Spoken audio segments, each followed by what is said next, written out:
morning, America. My name is Angie Santos. And my name is Jessie Toya. And we're here to give you the latest news of America. And now, breaking news. We've just received information on Little Rock 9. Here's Aaron Valtierra reporting live.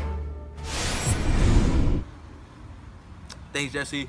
Now reporting from Central High School. We have a student here, Michaela Clarkson. Michaela, what are your thoughts on the 9 black kids going to your school? I don't think we should allow them. They give us a bad name and a bad reputation for our school. No!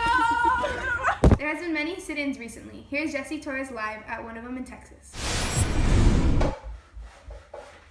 Thanks, Angie. A sit-in is when a group of people occupy a place as a form of protest. Many have been occurring recently to try to desegregate the diners.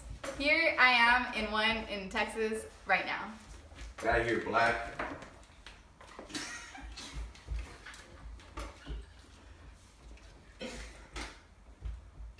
And here's an update on Angie Santos' story on the March on Washington in Washington, D.C. last week. Hi, this is Angie Santos reporting from Washington, D.C. Right now you're going to see the White House. We currently can't get any closer from it because it's under lockdown, but I'm going to try to zoom in and show you closer. So today I'll be talking about the March on Washington's for Jobs and Freedom. It was on August 28, 1963 in Washington. The March on Washington was also called the Great March on Washington. It was one of the largest political rallies for human rights in the United States history and demanded civil and economic rights for African Americans. It took place in Washington, D.C. Thousands of Americans headed to Washington on Tuesday, August 27, 1963, and also on Wednesday. Martin Luther King Jr., standing in front of the Lincoln Memorial, delivered his historic I Have a Dream speech, in which he called for an end to racism. The march was organized by A. Philip Randolph and Bayard Rustin, who built an alliance of civil rights, labor, and religious organizations that came together under the banner of Jobs and Freedoms. Estimates of the number of participants varied from 200,000 to 300,000. The most widely cited estimate is 25,000 people. Observers estimated that 75 to 80% of the marchers were black.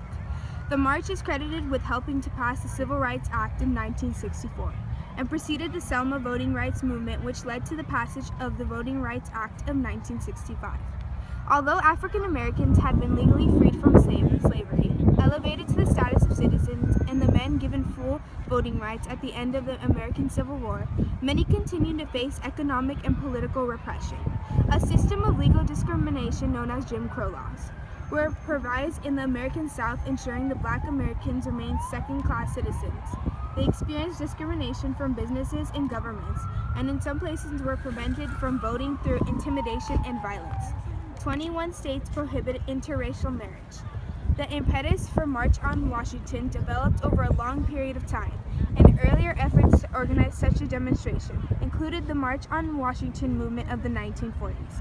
A. Philip Randolph, the president of the Brotherhood of Sleeping Car Porters, president of the Negro American Labor Council, and vice president of the AFL. Randolph called for 100,000 black workers to march on Washington in protest of discriminatory hiring by the U.S. military contractors and demanding an executive order.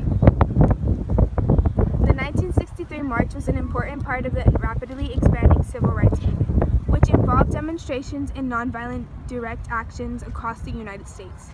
1963 also marked the 100th anniversary of the signing of the Emancipation Proclamation of Abraham Lincoln. Members of the National Association for the Advancement of Colored People and the South Christian Leadership Conference put aside their differences and came together for the march. And over... I wonder what I want to have tonight. Guess there's nothing.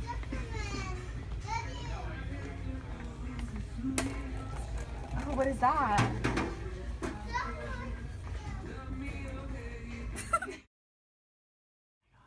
And now we'll be talking about a tragedy that occurred yesterday, April 4th, the death of Martin Luther King Jr.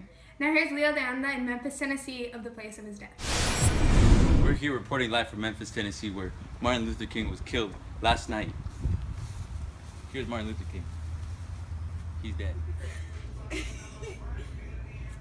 You know, I'm not having the best day. I lost my job, my kids ran away, my husband left me. It just hasn't been going my way. Hey, if you're having a bad day, I'll share a Coke.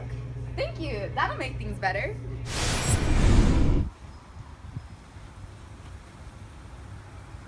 Thanks, Jesse. No! Why?